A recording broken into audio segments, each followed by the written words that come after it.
Hello friend, हमारी आज की कहानी है। बहू ने कहा, शादीशुदा ननंद का मायके में क्या हक। तो ननंद ने सिखाया सबक। बहू साक्षी, सुनो ना, राधिका का फ़ोन आया था, आना चाह रही है कुछ दिनों के लिए यहाँ। साक्षी ने बोला, क्यों मम्मी जी, क्यों? सास सुशीला ने कहा, अरे शादीशुदा होने का ये मतलब तो नहीं होता ना कि मायके से बेटी का ही हक खत्म हो गया। और दूसरी बात, राधिका कोई शौक से रोटी तोड़ने नहीं आ रही है। कई महीनों से दामाद जी की खांसी ठीक होने का नाम ही नहीं ले रही, तो वहाँ के डॉक्टर ने बड़े शहर के अस्पताल में दिखाने को बोला है। यहाँ तो एक से बढ़ के एक बड़े डॉक्टर हैं, राधिका बोल रही थी। सारी जांच होने और इलाज करवाने में कम से कम 15-20 दिन तो लग ही जाएंगे। तब तक तो उसे यहाँ रहना होगा। साक्षी ने बोला, पर मम्मी जी, आपसे कुछ छुपा हुआ है क्या? हमारे सारे फ्लैट किराए पर दिए हुए हैं और इस घर में सब कैसे एडजस्ट हो पाएगा? बहू, 3 कमरे तो है ही। चिंटू मेरे कमरे में सो जाएगा और पिंकी तो वैसे भी तुम दोनों के साथ ही सोती है। अपनों के लिए 15-20 दिन एडजस्ट नहीं कर सकती क्या? बेचारी राधिका छुट्टी मनाने नहीं, परेशानी में आ रही है। साक्षी ने कहा, देखती हूँ मम्मी जी, पर अभी आप कन्फर्म मत कर देना। वैसे जीजा जी के एक भाई भी तो रहते हैं यहाँ, उनके घर में भी तो रह सकती हैं राधिका दीदी। यह सुनकर सुशीला बोली, बहू, वो 2 बेडरूम का घर है, वहाँ जेठ जेठानी और उनके बच्चे भी बड़े बड़े हैं, वहाँ मुश्किल होगा रहना। ऊपर से उसकी जेठानी का तीखा स्वभाव। सास की इन बातों को सुनते ही साक्षी बोली, आप छोड़िए मम्मी जी, मैं शाम को खुद राधिका दीदी से बात कर लूँगी, कुछ ना कुछ तो उपाय निकल ही आएगा। सुशीला जी सोच में पड़ गई कि आखिर इसमें सोचने और उपाय की कैसी बात है। घर की इकलौती बेटी बीमारी हजारी में अगर आकर 15-20 दिन रह जाएगी तो क्या अनर्थ हो जाएगा।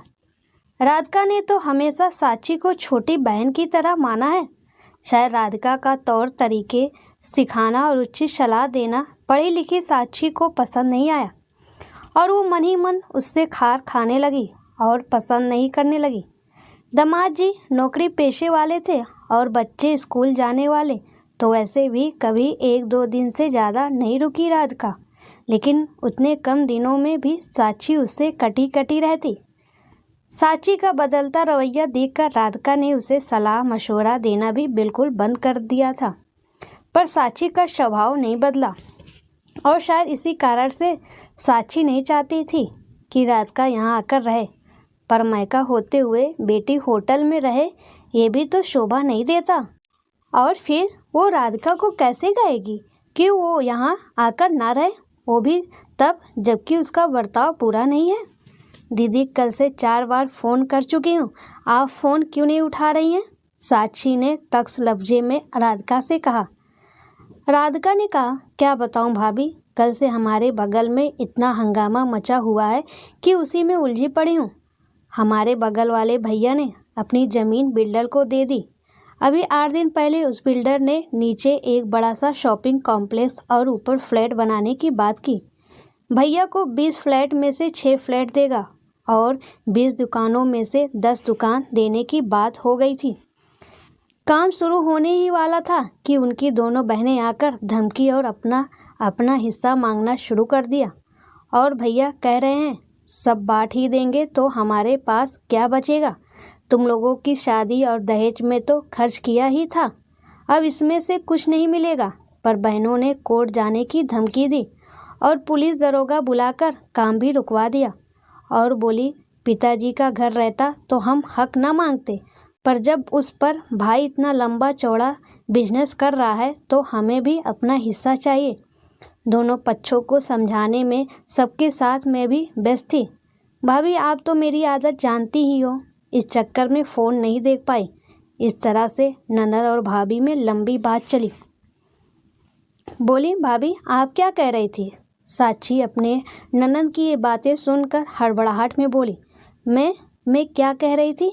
हाँ, मैं कह रही थी, नहीं पूछ रही थी आपके आने के बारे में। अब जीजा जी कैसे हैं? कब आने का प्रोग्राम है आपका? राधिका ने बोला, भाभी कल से थोड़ा सुधार लग रहा है, डॉक्टर ने जो दवाई बदली है शायद अब असर कर रही है। साक्षी बोली, ना दीदी ना, रिस्क मत लो, एक बार आकर सारी जांच करवा लो। साक्षी की ये बात सुनते ही राधिका कहती है, ठीक कहती हो भाभी, सच कहूँ तो मन में बड़ा संकोच था। अभी तक माँ तो बुला रही थी पर तुम्हारा फ़ोन नहीं आया था तो कदम नहीं उठ रहे थे वहाँ आने के लिए। भाभी, न मुझे आपके पैसे चाहिए न आपकी प्रॉपर्टी, ढेर सारा प्यार और मान सम्मान मिलता रहे तो मैके जाने का उत्साह बना रहता है।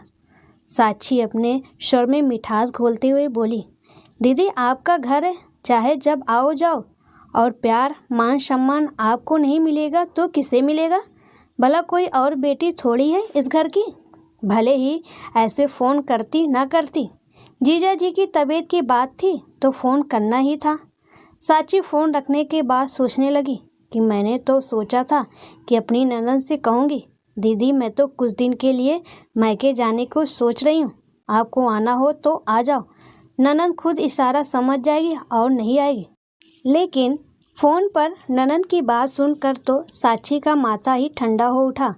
उसने सोचा ननद से अच्छे संबंध बनाकर रखेगी तो सब अच्छा, वरना उसकी ननद को अपना हक मांगते देर नहीं लगेगी।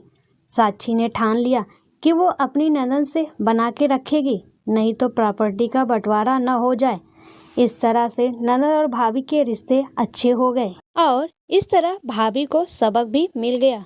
दोस्तों, आपको कहानी कैसे लगी प्लीज़ कमेंट में ज़रूर बताएं।